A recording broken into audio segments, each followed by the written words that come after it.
Certains noms et détails de cette histoire ont été modifiés afin de préserver l'anonymat et la confidentialité. Toutes les photographies ne proviennent pas de la scène réelle. Le 14 août 2014, à 2h30 du matin, une patrouille roulait sur la route déserte 64, à quelques kilomètres de la ville de Val en Arizona. Un épais brouillard recouvrait l'asphalte froid lorsque les phares de la voiture de police ont soudainement éclairé une silhouette recroquevillée dans l'obscurité. Une jeune femme marchait pieds nus sur la bande médiane. Elle était extrêmement épuisée et ses vêtements étaient réduits à l'état de haillons sales. Lorsque les agents se sont approchés, ils ont reconnu Nancy Gibson, une femme de 27 ans qui avait disparu sans laisser de traces 3 ans auparavant avec sa sœur aînée Evelyn sur l'un des sentiers les plus dangereux du Grand Canyon. Mais le plus effrayant était ce que Nancy, qui avait survécu, serrait convulsivement contre sa poitrine. Il s'agissait d'un sac en toile épaisse imprégné de boue séchée. Lorsque les ambulanciers ont délicatement écarté ses doigts et l'ont ouvert, ils ont découvert à l'intérieur un crâne humain et un vieux médaillon en argent gravé de la lettre E. La jeune fille était revenue de l'au-delà, mais elle n'avait rapporté avec elle que les terribles restes de sa sœur. Que s'était-il passé dans le silence effrayant du canyon pendant ces 3 longues années et à quel prix une seule d'entre elles était-elle revenue? Le 11 août 2011, le sud du Grand Canyon a accueilli le matin avec un ciel sans nuages et une chaleur sèche. Pour Evelyn Gibson, 28 ans, et sa sœur cadette Nancy, 24 ans, cette journée devait marquer le début de vacances planifiées plusieurs mois à l'avance. Elles avaient prévu de se reposer de l'agitation de la ville, de renforcer leurs liens familiaux, de parcourir plusieurs itinéraires difficiles et de prendre une série de photos de la nature sauvage. Selon les témoignages de leurs parents, les sœurs se sont préparées à ce voyage de manière très responsable. Elles ont étudié des cartes topographiques, lu des rapports de gardes forestiers et avaient une expérience suffisante de la randonnée en terrain accidenté. La chronologie de leur dernière journée connue, reconstituée par les enquêteurs, repose exclusivement sur des données objectives.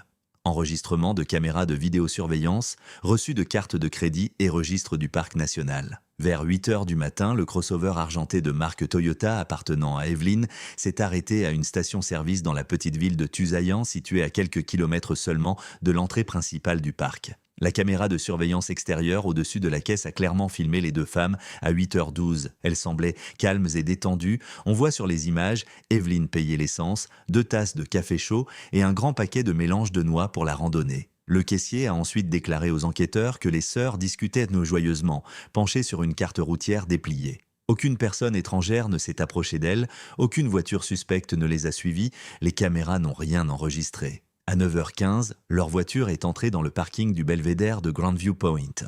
Ce site célèbre est le point de départ de l'une des descentes les plus difficiles et les plus raides du parc, le sentier historique Grandview Trail. Le sentier mène au plateau de Horseshoe Mesa, descendant abruptement de 762 mètres. Il est connu pour ses sections rocheuses étroites et l'absence de sources d'eau potable. Selon l'inscription dans le registre des touristes, laissée par Evelyn à 9h20, les femmes prévoyaient de descendre sur le plateau, d'explorer les vestiges des anciennes mines de cuivre du 19e siècle et de retourner à leur voiture avant 18h le même jour. En face de leur nom figurait clairement l'heure prévue de leur retour et une note indiquant qu'elles avaient 4 gallons d'eau dans leur sac à dos. Après cette brève inscription à l'encre noire, personne n'a plus revu les sœurs.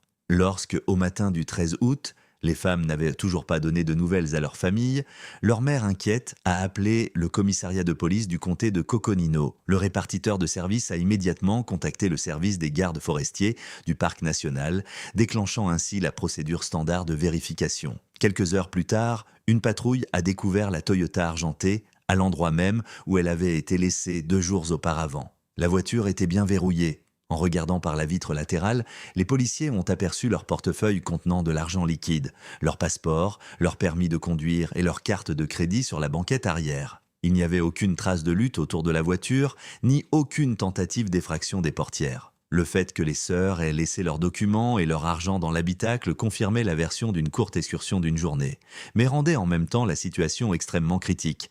Sans ces objets, elles ne pouvaient pas quitter le parc de leur plein gré, ni prendre le bus. Avant midi, le 13 août, une opération de recherche et de sauvetage à grande échelle a été lancée, l'une des plus importantes de l'histoire du comté au cours de la dernière décennie. Plus d'une 50aine de personnes ont immédiatement été mobilisées, des gardes forestiers expérimentés, des adjoints du shérif et des bénévoles certifiés des équipes de recherche. La température de l'air ce jour-là dépassait les 37 degrés Celsius à l'ombre, ce qui réduisait au minimum les chances de survie sans eau. 2 hélicoptères, équipés de caméras thermiques, ont été envoyés dans les airs. Ils ont méthodiquement ratissé les gorges profondes, les corniches rocheuses et le fond du canyon dans un rayon de 10 miles autour du point de départ. Les pilotes ont balayé chaque mètre carré de roches rouges brûlantes, mais les caméras ne détectaient que des rochers chauffés par le soleil. Les équipes au sol ont ratissé le sentier principal de Grandview Trail, se répartissant en chaînes serrées. Ils ont inspecté chaque crevasse et chaque creux. Le 14 août, des cynophiles spécialement formés, accompagnés de chiens de recherche, se sont joints aux recherches. On leur a fait renifler les effets personnels trouvés dans la voiture des disparus. Au début, les chiens ont suivi la piste avec assurance et ont conduit le groupe de sauveteurs sur le sentier touristique principal. Ils ont parcouru environ 3 miles d'une descente raide et épuisante jusqu'à ce qu'ils atteignent un croisement près du plateau de Horseshoe Mesa. C'est là que le comportement des animaux dressés a radicalement changé. Au lieu de continuer à suivre le sentier principal, les chiens ont soudainement bifurqué vers un ancien embranchement abandonné depuis longtemps. Ce sentier n'était indiqué sur aucune carte touristique moderne. Il était densément envahi par des buissons épineux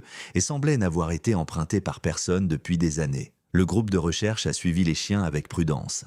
Le sentier devenait de plus en plus étroit, contournant de manière inquiétante un énorme rocher monolithique et menait à une zone isolée, considérée comme extrêmement dangereuse en raison du risque élevé de chute de pierres soudaines. Les chiens tiraient fortement sur leurs laisses, gémissaient de manière inquiétante et étaient visiblement nerveux, s'arrêtant de temps en temps pour renifler la poussière sèche. Après avoir parcouru environ un demi-mile sur ce chemin sauvage, les sauveteurs se sont retrouvés au bord d'une falaise abrupte. La hauteur de chute libre atteignait ici plus de 800 pieds, directement sur les rochers acérés comme des lames du niveau inférieur du canyon. La piste s'arrêtait ici, sur une étroite corniche rocheuse. Au bord du précipice mortel, il n'y avait qu'un seul petit objet qui appartenait certainement aux disparus. Le couvercle en plastique noir écrasé de l'objectif de l'appareil photo d'Evelyn. Les sauveteurs ont jeté un œil prudent dans le gouffre, s'attendant au pire. Ils ont descendu un drone équipé d'une caméra vidéo, ont soigneusement inspecté chaque mètre de la paroi verticale et des éboulis rocheux en contrebas, mais n'ont rien trouvé. Ni corps, ni sac à dos, ni même un morceau de vêtement déchiré. Les sœurs Gibson s'étaient tout simplement évaporées dans l'air brûlant au-dessus du précipice, laissant la police seule face à un vide effrayant. Les enquêteurs se trouvaient dans une impasse, sans se douter que la solution de ce mystère attendrait pendant des années sous terre. 3 ans exactement s'étaient écoulés depuis leur mystérieuse disparition. L'affaire des sœurs Gibson était depuis longtemps tombée dans l'oubli dans les archives du département de police du comté de Coconino, devenant un autre mystère non résolu de l'immense parc national. Pour l'enquête officielle, les filles étaient depuis longtemps considérées comme décédées, et leurs noms s'étaient progressivement effacés des longues listes de touristes disparus. Mais le 14 août 2014, le désert nocturne a soudainement rendu l'une de ses victimes, détruisant complètement toutes les théories logiques des détectives. Selon le rapport officiel de la patrouille routière, à 2h30 du matin, l'équipage dirigé par l'officier Thomas Miller et son partenaire Ray Carter effectuait une patrouille de routine sur la route déserte 64. Ils patrouillaient sur un tronçon de route situé à environ 8 miles au sud de la petite ville de Val.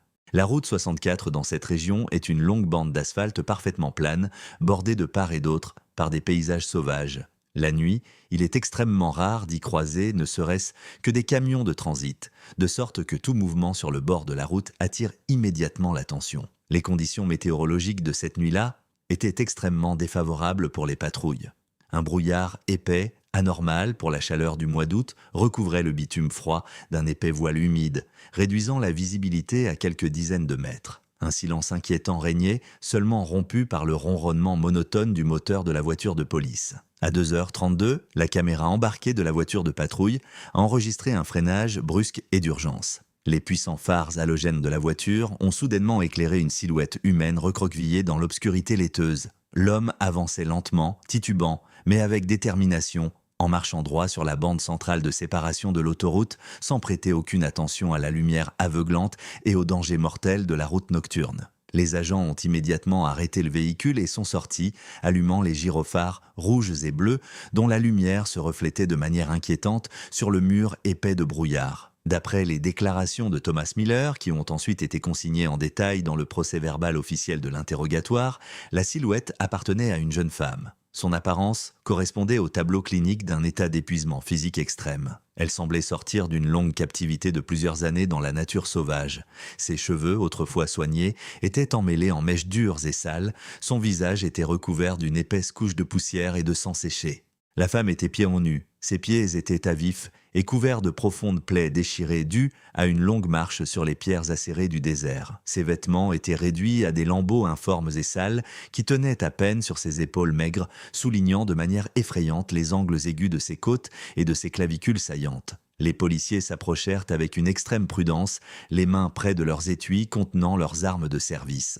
Dans son rapport, Carter nota qu'ils avaient demandé au moins 3 fois à voix haute à la femme si elle avait besoin d'une assistance médicale et quel était son nom. Cependant, l'inconnue n'a réagi d'aucune façon aux voix humaines. Elle s'est arrêtée, mais a continué à regarder les agents d'un regard vide et vitreux dans lequel il ne restait aucune étincelle de conscience, seulement une peur primitive et un profond choc psychologique. Mais ce qui a le plus frappé les officiers les plus expérimentés, c'est ce que l'inconnu serrait convulsivement contre sa poitrine. Il s'agissait d'un petit sac en toile épaisse. Le tissu était complètement imprégné de boue séchée et dégageait une odeur de pourriture que les policiers ont sentie à plusieurs mètres. La femme tenait son fardeau si fermement que les articulations de ses doigts étaient blanchies par la tension. Elle reculait instinctivement et se baissait chaque fois qu'un des patrouilleurs faisait le moindre mouvement dans sa direction, comme si elle essayait de protéger le contenu du sac sale au péril de sa vie. À 14h45, une ambulance de la station la plus proche est arrivée sur les lieux. Les médecins ont immédiatement évalué l'état de la femme comme critique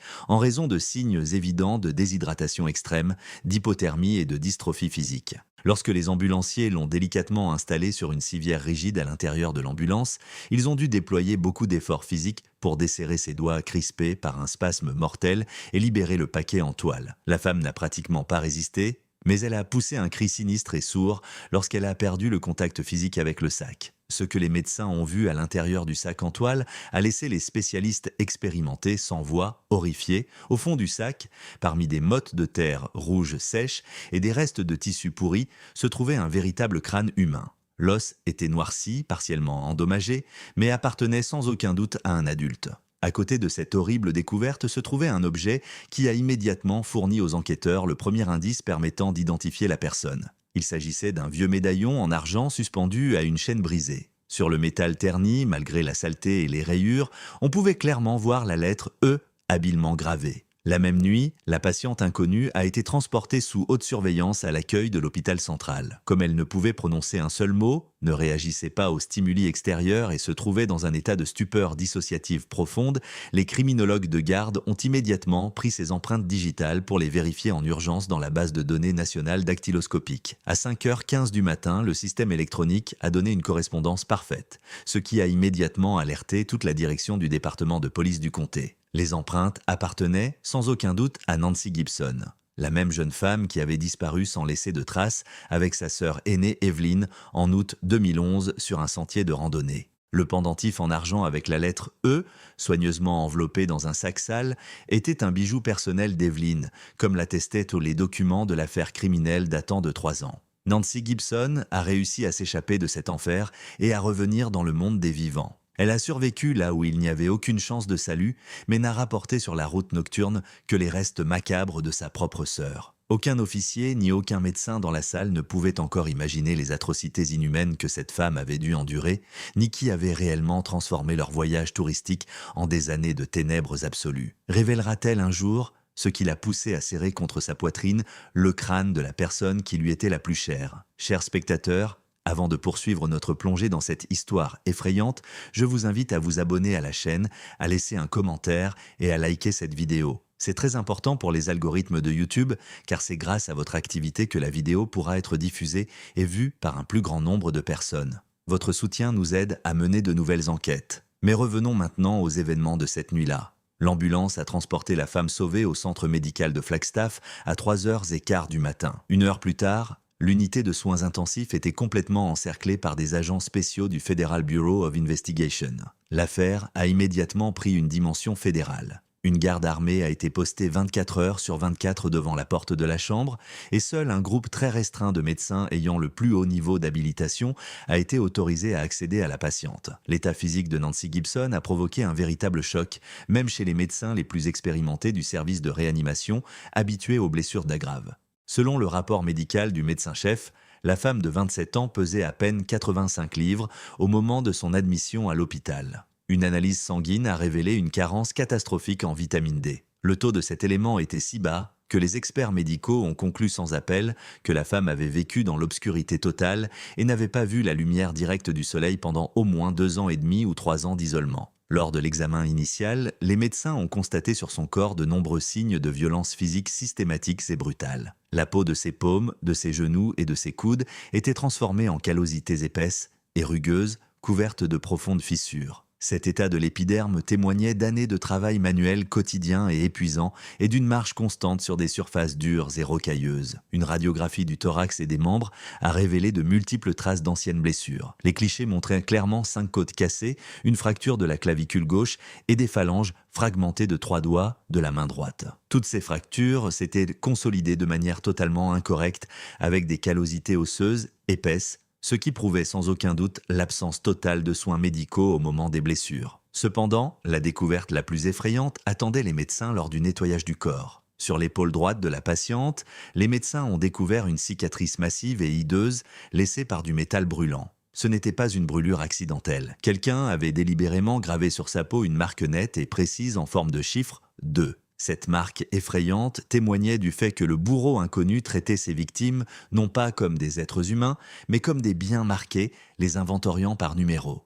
Pendant ce temps, dans le laboratoire criminel, les experts du Federal Bureau of Investigation ont terminé l'analyse préliminaire du contenu du sac en toile sale. L'échantillon d'ADN prélevé sur la moelle osseuse du crâne retrouvé a été comparé aux échantillons médicaux d'Evelyn Gibson conservés dans la base de données des personnes disparues. Le résultat du système a anéanti les derniers espoirs de sa famille. L'ordinateur a donné une correspondance parfaite. Le crâne appartenait bien à Evelyn, âgée de 28 ans. Les enquêteurs ont tenté en vain d'obtenir de Nancy la moindre information sur l'endroit où elle se trouvait et sur l'auteur de ces atrocités. La femme était dans un état de fugue dissociative profonde, le trouble mental le plus grave causé par une expérience traumatisante prolongée. Elle était allongée sur un lit d'hôpital, recroquevillée en position fétale et ne prononçait pas un mot. Son regard était constamment fixé sur un point précis du mur blanc. Nancy ne réagissait pas à son nom et se contentait de sursauter et de cacher sa tête dans ses épaules au moindre bruit ou à la moindre lumière vive dans la chambre. Alors que l'enquête semblait à nouveau dans l'impasse en raison du silence du seul témoin,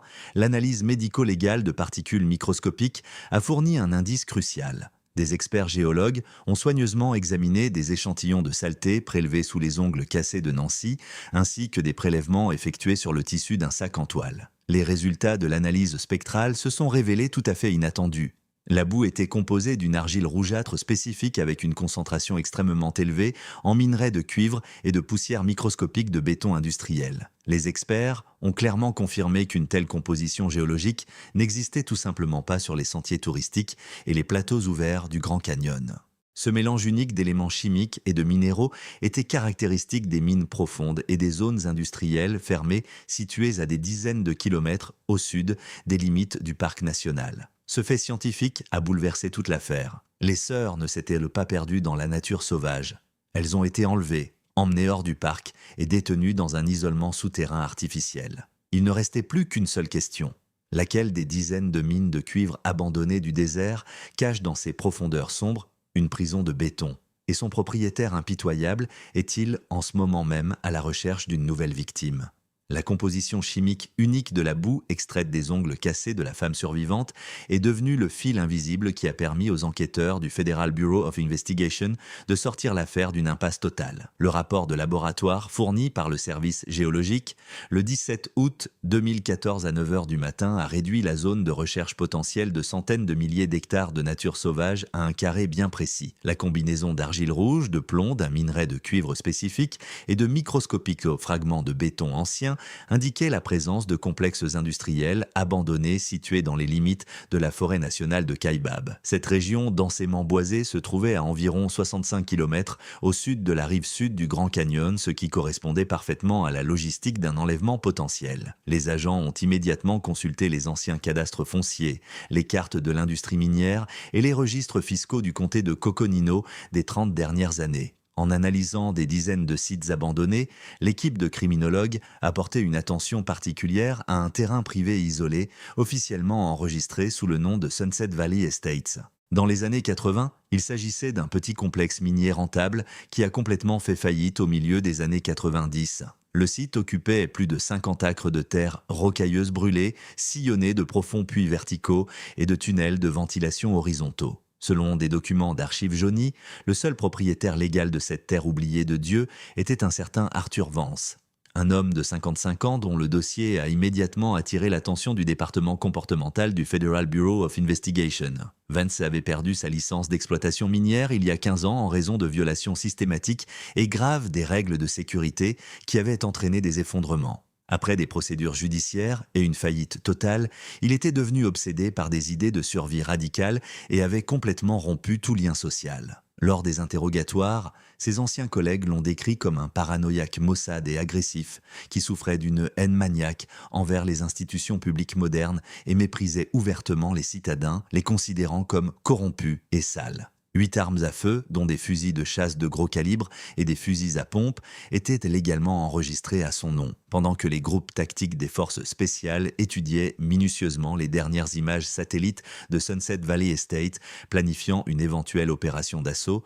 Une bataille tout aussi intense se déroulait dans une chambre fermée de l'unité de soins intensifs du centre médical de Flagstaff. Il a fallu près de 2 jours d'observation continue et extrêmement prudente à la psychologue judiciaire, le docteur Sarah Jenkins, pour établir un premier contact visuel fragile avec Nancy. La patiente était toujours incapable d'émettre le moindre son. Ses cordes vocales semblaient s'être atrophiées à cause du long silence forcé et de l'horreur animale qu'elle avait vécue. Consciente de la gravité de la situation, le docteur Jenkins a laissé sur la table de chevet un simple cahier jaune à lignes et un crayon graphite, espérant que la mémoire mécanique de la jeune fille fonctionnerait. Ce n'est que le 3e jour de son séjour à l'hôpital, le 16 août vers 23h45, que la main tremblante de Nancy, couverte de callosités rugueuses ressemblant à du parchemin dur, se tendit lentement vers le crayon. Lettre après lettre, d'une écriture maladroite et saccadée, elle commença à retranscrire sur du papier vierge la chronologie de son enfer personnel qui durait depuis de nombreuses années. Selon ses témoignages écrits fragmentaires, le 11 août 2011, Evelyn et elle descendèrent le sentier difficile de Grandview Trail. Il était environ 12h15 lorsqu'elles s'arrêtèrent pour faire une courte pause près d'un énorme rocher en saillie. Soudain, un homme de grande taille, vêtu d'un treillis délavé, est sorti sans un bruit des buissons épais et secs. Il tenait dans ses mains un fusil de chasse à 2 canons, dont le canon noir était pointé directement sur la poitrine d'Evelyn. L'homme agissait de manière absolument calme, méthodique et professionnelle. Sans prononcer un mot, il ordonna d'un geste brusque aux sœurs de quitter le chemin officiel pour se rendre dans une zone dite aveugle, une partie dangereuse du canyon cachée derrière des rochers si monolithiques, invisibles depuis le sentier touristique ou les hélicoptères de patrouille. Là, dans l'ombre froide des rochers, il les a forcés à s'allonger face contre terre sur le sol brûlant et leur a solidement attaché les poignets dans le dos à l'aide de colliers de serrage industriel en plastique. Nancy a écrit qu'à ce moment-là, elles étaient toutes les deux absolument convaincues qu'il s'agissait d'un simple vol à main armée. En larmes, elles l'ont supplié de prendre leur argent liquide, leur carte bancaire et les clés du SUV.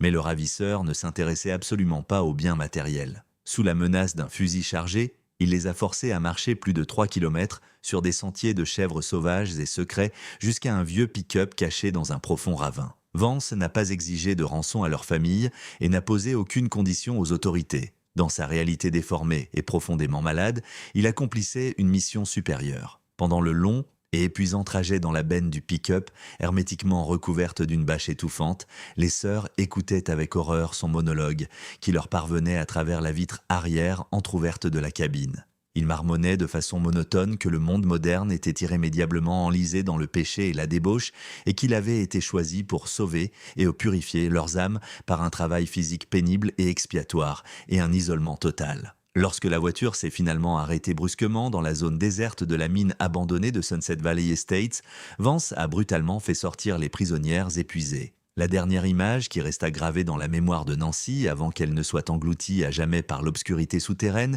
fut celle des portes massives et rouillées d'un ancien hangar de stockage à l'intérieur duquel se cachait un accès industriel camouflé menant profondément sous terre. Vance poussa brutalement les sœurs ligotées sur les marches en béton raides et glissantes lorsque la lourde porte métallique hermétique, équipée d'une serrure électronique sophistiquée, se referma au-dessus de leur tête dans un cliquetis sourd et sinistre. Coupant à jamais le dernier rayon du soleil d'août, les sœurs Gibson se retrouvèrent enfermées dans un véritable tombeau pour les vivants. Mais qu'est-ce qui les attendait dans cette cage de béton humide, à des dizaines de mètres sous terre, et à quelle méthode psychologique et physique monstrueuse le ravisseur allait-il recourir pour briser leur volonté dès les premières semaines de leur détention sans espoir. Page après page, le cahier jaune de Nancy Gibson se remplissait lentement de lignes irrégulières et saccadées qui, étape par étape, révélaient aux enquêteurs du Federal Bureau of Investigation le tableau incroyablement sombre de leur captivité. En analysant ces notes manuscrites fragmentaires, les psychologues criminels et les agents spéciaux du département comportemental ont été horrifiés par la méthode et le cynisme avec lesquels le ravisseur avait agi. Arthur Vance ne s'est pas contenté d'enfermer deux femmes sans défense dans un sous-sol isolé. Il les a transformées en esclaves sans droit dans le cadre de son expérience malsaine et sadique, dont l'objectif principal était la destruction totale de la personnalité et de la moralité humaine. Selon le témoignage de la sœur survivante, leur prison pendant de nombreuses années était un sous-sol humide et complètement isolé, aménagé à partir d'un ancien tunnel de ventilation à plus de 60 pieds sous le niveau du sol désertique brûlé. Cette pièce fermée était imprégnée d'un froid pénétrant, d'une odeur âcre de rouille, de vieux ciment et d'humidité putride. La seule issue vers l'extérieur était bloquée par une lourde porte métallique équipée de serrures électroniques modernes et de lourds verrous en acier. Aucun rayon de soleil naturel n'y pénétrait jamais. La vie dans ce sac de béton exigu était uniquement maintenue grâce à une ampoule à incandescence jaune et terne. Elle était solidement protégée par un grillage métallique robuste sous le plafond et restait allumée 24 heures sur 24, privant sans pitié les prisonnières de tout repère temporel. Les sœurs ne savaient jamais quand le matin arrivait au-dessus du canyon et quand la nuit tombait. Vance a immédiatement établi ses règles du jeu, cruelles et sans appel. Il se considérait ouvertement comme un messie, assurant sans cesse aux sœurs, à travers le haut-parleur grésillant de la communication interne, qu'elles étaient imprégnées de la saleté et des péchés du monde moderne. Il proclama que le seul moyen d'atteindre la soi-disant purification était un travail physique épuisant et incessant. 14 heures par jour, Evelyn, 28 ans, et Nancy, 24 ans, étaient contraintes d'effectuer un véritable travail forcé. Armées uniquement de lourds pioches en fer, de burin et de marteaux, elles devaient de briser à la main la roche dure, élargissant petit à petit les tunnels étroits de l'ancienne mine de quelques centimètres chaque jour. Une épaisse poussière de pierre leur obstruait les poumons, chaque coup sourd résonnait d'une douleur aiguë dans leurs muscles épuisés. Lorsque, épuisés, les outils tombèrent de leurs mains à vif, la voix calme et froide de Vance retentissait dans les haut-parleurs, menaçant de couper complètement l'alimentation en oxygène par le seul conduit de ventilation. Cependant, l'élément le plus effrayant et le plus destructeur de cet emprisonnement n'était pas du tout l'exploitation physique esclavagiste, mais une terreur psychologique soigneusement étudiée. Le propriétaire du bunker avait délibérément créé des conditions de concurrence féroces et primitives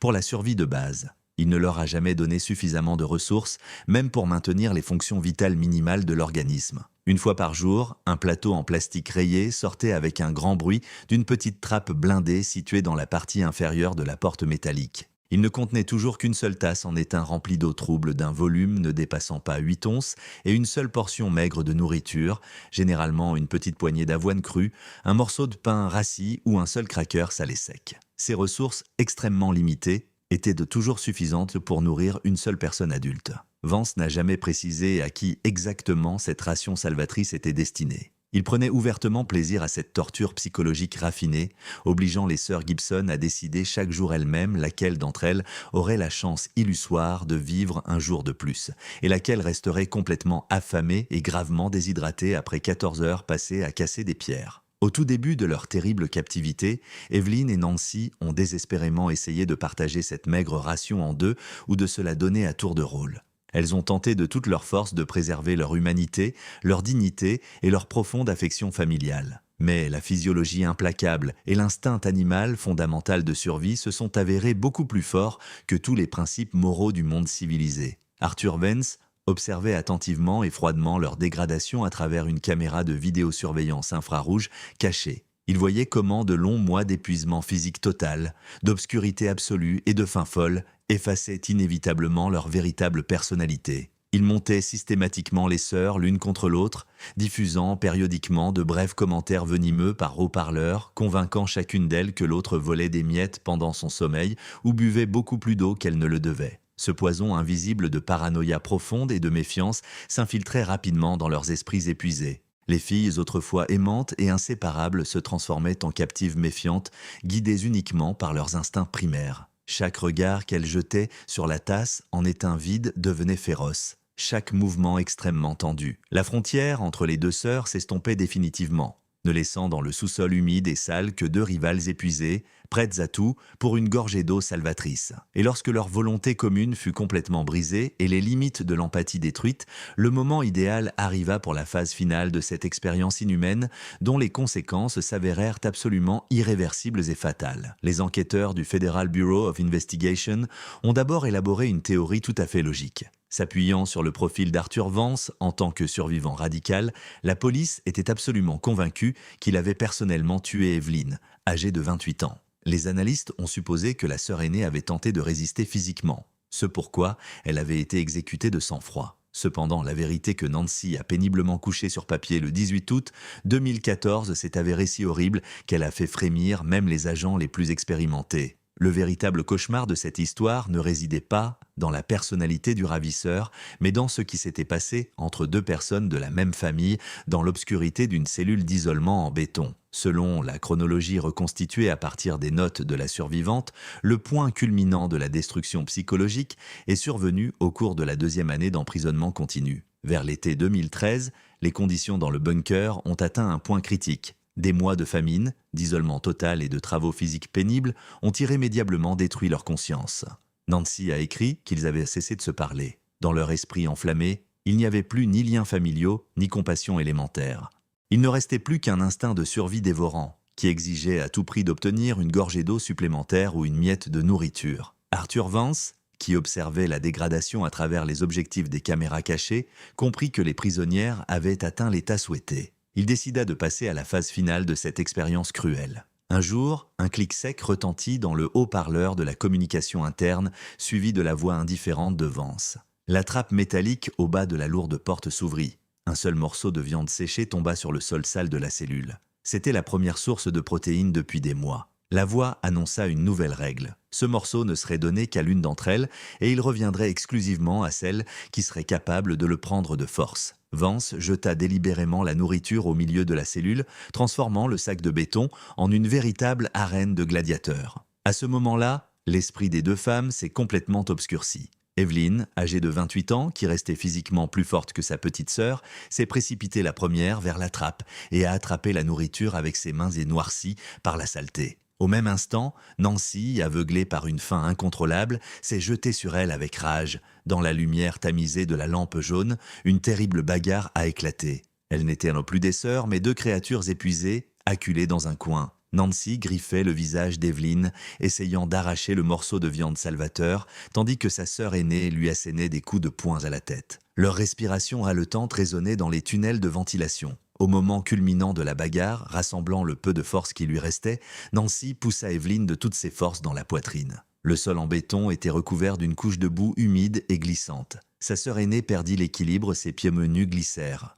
Evelyn tomba rapidement en arrière et heurta violemment l'arrière de sa tête contre le bord tranchant d'un vieux chariot métallique qu'elles utilisaient pour transporter les débris. Le coup fut fatal. Evelyn s'effondra sur le sol et ne bougea plus. Du sang noir se mit à couler sur le ciment. Nancy tomba à genoux près du corps de sa sœur, serrant dans ses mains ensanglantées un morceau de viande séchée. Un silence de mort s'installa dans la cellule, interrompu seulement par un petit rire provenant du haut-parleur. Arthur Vance observait avec satisfaction la fin de l'expérience. D'un ton glacial, il déclara officiellement sa petite sœur vainqueur. En guise de punition effroyable et de trophée, il ordonna à Nancy de traîner le corps d'Evelyn dans un tunnel éloigné et de l'enterrer sous les pierres. Plus tard, il l'obligea à prendre le crâne de sa sœur et à le garder constamment avec elle comme un rappel éternel du crime qu'elle avait commis pour survivre. Après avoir lu ces lignes, la psychologue ferma péniblement son carnet. Au même moment, les groupes tactiques du Federal Bureau of Investigation prenèrent déjà position autour du complexe minier de Sunset Valley Estates. Ils se préparaient à prendre d'assaut le repère du maniaque sans se douter que le survivant paranoïaque leur avait préparé un accueil mortel. Le 18 août 2014, à 3h30 du matin, une tension extrême régnait dans l'enceinte fermée du bureau de terrain du FBI. Après avoir obtenu les coordonnées exactes, grâce aux aveux écrits de la femme sauvée, la direction a immédiatement lancé le protocole d'intervention. Le groupe tactique spécial, renforcé par les combattants de l'unité d'intervention rapide du comté de Cochinnino, a reçu l'ordre d'attaquer. Plus de 40 agents bien équipés, vêtus de gilets pare-balles lourds, sont montés en silence dans des fourgons tactiques noirs. Leur cible était le complexe minier abandonné de Sunset Valley Estates, caché dans des forêts isolées à près de 50 miles de la grande autoroute la plus proche. L'opération s'est déroulée dans le plus grand secret et dans un silence radio total. Vers 5h15 du matin, alors que l'obscurité était encore totale au-dessus du désert, la colonne a éteint ses phares. Les conducteurs ont utilisé des appareils de vision nocturne à infrarouge, s'approchant lentement de l'objectif par un chemin de terre chaotique. À quelques kilomètres du complexe, les soldats ont abandonné leurs véhicules et ont continué à pied. Selon les rapports des agents opérationnels, le territoire de Sunset Valley Estates semblait complètement désert et sinistre. À la pâle lumière de la lune, les carcasses rouillées d'anciens camions de carrière se dressaient et les hangars à moitié détruits étaient envahis par de hautes herbes épineuses. Un silence mortel et oppressant régnait, seulement rompu par le léger craquement de la terre sèche sous les lourdes bottes tactiques. Avant le début de la phase active, un drone de police équipé d'un puissant thermoviseur de type militaire s'éleva silencieusement dans les airs. L'opérateur scannait méthodiquement chaque mètre carré du territoire abandonné. Sur l'écran du moniteur, parmi les contours froids et bleus des bâtiments morts, une tache rouge-orange vif s'est soudainement allumée.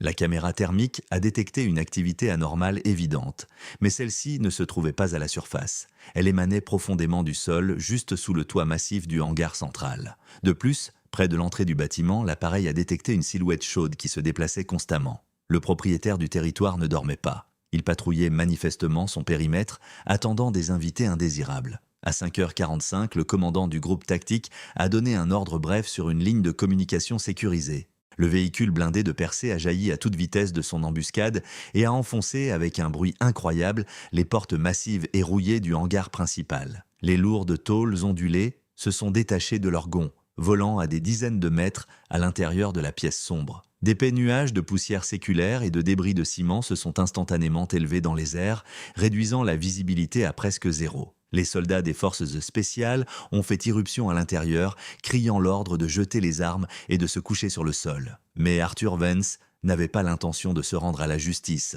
Ce survivant paranoïaque s'était préparé à ce moment pendant des années. Au fond du hangar, il avait préalablement aménagé une position de tir fortifiée, composée de dizaines de sacs de sable et de barils métalliques remplis de gravier. Derrière cette barricade improvisée, des rafales assourdissantes retentirent de soudainement. Venn a ouvert le feu avec son fusil automatique militaire. Des dizaines de balles de gros calibre ont déchiré l'air matinal dans un sifflement effrayant, ricochant avec des gerbes d'étincelles sur le blindage lourd du véhicule de police et les murs en béton. Les agents furent contraints de se jeter brusquement sur le sol boueux et de se cacher derrière les débris de la porte, ripostant par des tirs courts et précis. Le hangar se transforma en véritable zone de combat. La fusillade acharnée a duré un peu plus de 5 minutes. Vent tirait avec fanatisme et aveuglément, vidant chargeur après chargeur dans un nuage de poussière. Cependant, son agressivité et sa confiance en soi ont causé sa perte. Alors qu'il rechargeait son arme, il a sorti la tête et l'épaule droite de derrière les sacs de sable pendant une fraction de seconde pour évaluer la position de la police. Ce bref instant a suffi au tireur d'élite du FB1 qui tenait sa cible dans le viseur optique depuis plusieurs minutes depuis le toit d'un bâtiment administratif voisin. Un seul coup de feu sec et claquant a retenti. La balle a atteint sa cible avec précision. Vent a été neutralisé sur place. Son corps s'est lourdement affaissé sur le béton, entraînant avec lui son arme brûlante. Les forces spéciales s'approchèrent prudemment de la fortification, gardant le corps du tireur sous leur ligne de mire depuis différents angles. Le chef du groupe constata que la menace était totalement éliminée. Cependant, une découverte vraiment effrayante les attendait et ce n'était pas dans l'arsenal du maniaque. En inspectant le lieu de la fusillade, l'un des officiers remarqua que sous la bâche ensanglantée sur laquelle gisait Vance, le sol présentait des joints anormalement réguliers. En écartant le tissu épais, les policiers découvrirent une trappe en acier parfaitement camouflée. De celle-ci partaient d'épais câbles électriques reliés à un ascenseur hydraulique dissimulé. Après avoir trouvé un interrupteur sur le mur, sous un écran de protection, le démineur l'a activé avec précaution. Dans un grincement métallique lourd qui a fait frissonner tout le monde, le couvercle de plusieurs tonnes s'est lentement écarté, dévoilant la bouche noire d'un puits vertical. De là, un froid glacial, une odeur de ciment humide et quelque chose d'autre, à peine perceptible, une odeur horrible de pourriture ancienne se sont immédiatement échappés. Les rayons des puissantes lampes tactiques ont éclairé dans l'obscurité totale un escalier raide et interminable qui menait quelque part dans les entrailles de la terre. Les policiers se tenaient sur le seuil même d'un véritable enfer, où les touristes disparus avaient passé des années d'une douleur indicible. Mais aucun des officiers qui regardaient dans cette obscurité sans fond ne pouvait imaginer, même dans ses pires cauchemars, quelle preuve terrifiante de la déchéance humaine les attendait au fond de ce puits de béton. La descente de l'équipe d'enquêteurs dans la mine du complexe Sunset Valley Estates a commencé le 18 août 2014 à 7h15 du matin, en descendant sur un vieil ascenseur hydraulique à une profondeur de 60 pieds. Sous la surface du désert, les agents du Federal Bureau of Investigation plongèrent dans un autre monde. La température de l'air y était tombée à 50 degrés Fahrenheit. Les parois étroites du puits en béton étaient recouvertes de moisissures noires. Les agents avançaient dans un silence seulement rompu par le bruit de leur respiration dans leurs masques à gaz et l'écho de leurs pas. Lorsque les experts ont ouvert la lourde porte en acier de la cellule principale, le tableau qui s'est présenté à eux confirmait entièrement le témoignage de la prisonnière survivante. La pièce était un sac de béton humide de 20 pieds sur 30. Sous le plafond, protégé par une épaisse grille, une lampe jaune brûlait faiblement. De lourds outils industriels gisaient en haut sur le sol. Des marteaux, des pioches et des burins. Les manches en bois des outils étaient imprégnées de sang et de sueur, témoignant de milliers d'heures de travail pénible. Dans les coins de la cellule se trouvaient des morceaux de chaîne métallique. À l'étage supérieur du hangar, où se trouvait le poste d'observation du ravisseur, les enquêteurs ont découvert du matériel d'enregistrement et des cahiers empilés. Il s'agissait des journaux intimes d'Arthur Vance. Les notes étaient prises avec une minutie maniaque. Pendant plus de 1000 jours, il avait froidement consigné chaque étape de la destruction psychologique de ses victimes. Vance décrivait leur épuisement, l'heure exacte à laquelle leur maigre ration leur était distribuée et documentait avec délectation comment, jour après jour, les liens familiaux entre les sœurs se rompaient, laissant place à des instincts primitifs.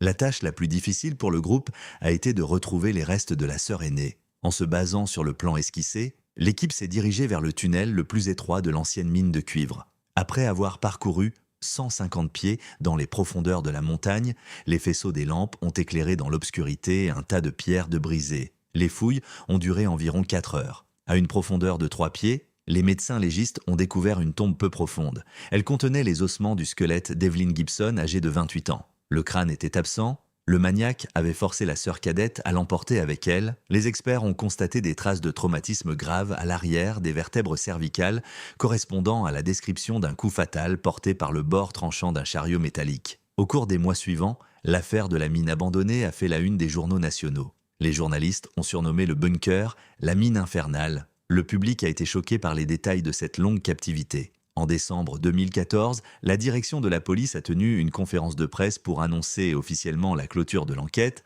en raison de la mort avérée du suspect. La presse a fait grand cas de cette histoire de sauvetage miraculeux, qualifiant la sœur cadette de véritable héroïne, de femme à la volonté inébranlable. Pour des millions de personnes, elle est devenue le symbole de la résilience humaine. Aucun journaliste, ni aucun citoyen lambda ne se doutait de l'horreur qui se cachait derrière cette façade héroïque. La vérité, non édulcorée pour le public, est restée à jamais secrète derrière les portes des bureaux du Federal Bureau of Investigation. Seul un cercle restreint de personnes, le médecin traitant, un agent spécial et quelques criminologues, savaient comment la vie d'Evelyn avait pris fin. Pour des raisons humanitaires et compte tenu de l'état d'aliénation mentale confirmé causé par la torture, le parquet a décidé de ne retenir aucune charge. Les lignes sèches des rapports officiels ont définitivement occulté le fait qu'une bagarre mortelle avait opposé 2 parentes pour un seul morceau de viande racise. Pour la survivante, la captivité physique a pris fin au moment où ses jambes lacérées ont foulé pour la première fois depuis 3 ans le bitume froid de la route nationale 64. Mais la véritable liberté n'est jamais venue dans son esprit tourmenté. Son âme est restée à jamais là-bas, éternellement enchaînée au mur de béton de la prison souterraine. Elle allait devoir mener une vie très longue et douloureuse, seule avec la conscience d'un terrible secret, celui du triomphe de l'instinct animal pour lequel elle avait payé de la vie de sa sœur. Et le Grand Canyon, témoin silencieux de milliers de tragédies humaines, continua de garder le silence, cachant les traces de la folie humaine sous l'épaisseur de la roche rouge.